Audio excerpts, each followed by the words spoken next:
This is my daughter's Razor MX 650. So the back brakes haven't been working very well. We go ahead and pull that all the way in. And as you can see here, it goes all the way to where it can't pull it anymore. First thing we're going to do is take off the little clamp that holds the wire. Take that little wire off, and this is going to pull all the way out of here, okay? There are two bolts you're going to take off to take the caliper off. This one and this one here. Whole thing comes off here. We're going to open it up and get into those disc pads in there. So to get to the brake pads, we'll need to remove these two.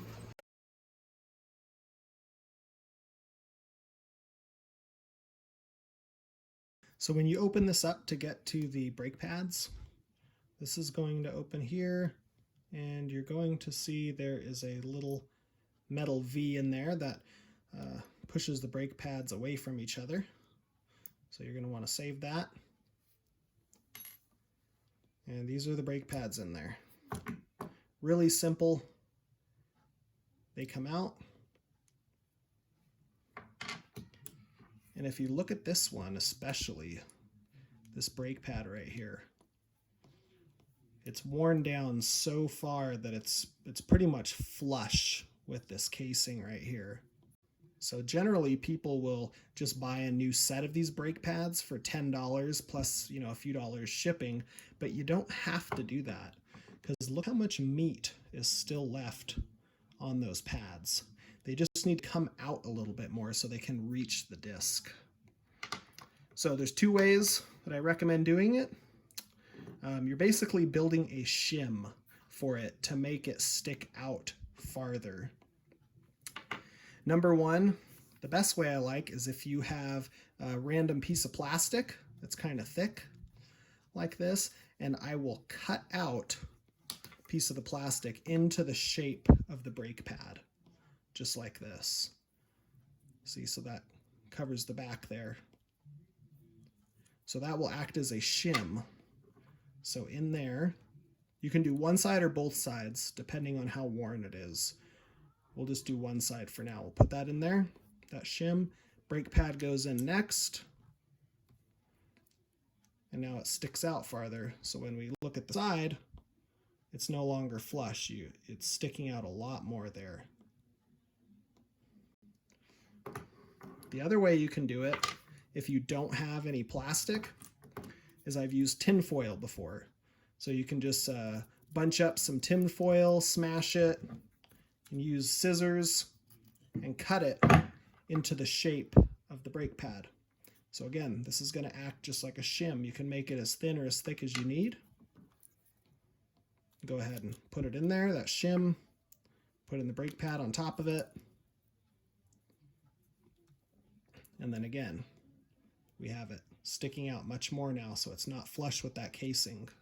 Now, these were not worn out enough to warrant a shim on both sides. If you need to, you can. Again, this is the other side. So you would put that shim in there. Brake pad goes on top of that. And then you would put it all back together. But because these weren't worn out enough, if I put shims on both sides, these aren't going to have enough clearance to go over the caliper or the disc brake. So we're just going to do one side. And you can see how simple this operation works here.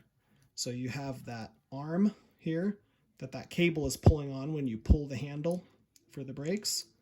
And you can see here how that sticks out and then goes back in. So it's pushing that brake pad in and out. Do a side view here. And you can see, if that, see, pull on that arm, drops, pulls that arm up. So that's how it actuates that. So we'll go ahead and install my shim.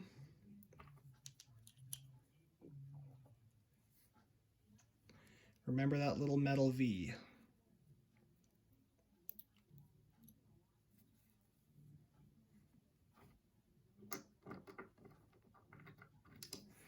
And this way, you can get a little more life out of your brake pads instead of having to replace them all the time.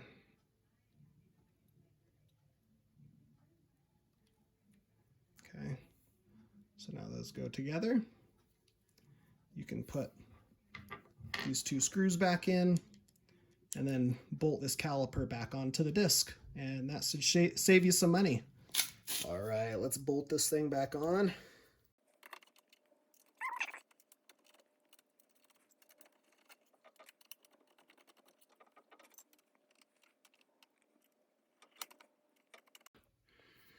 And now you can see that when I pull this up, it maxes out about here and starts pinching the caliper, versus before it would go all the way to here and still the brake pads would barely be pressing against the disc brake here.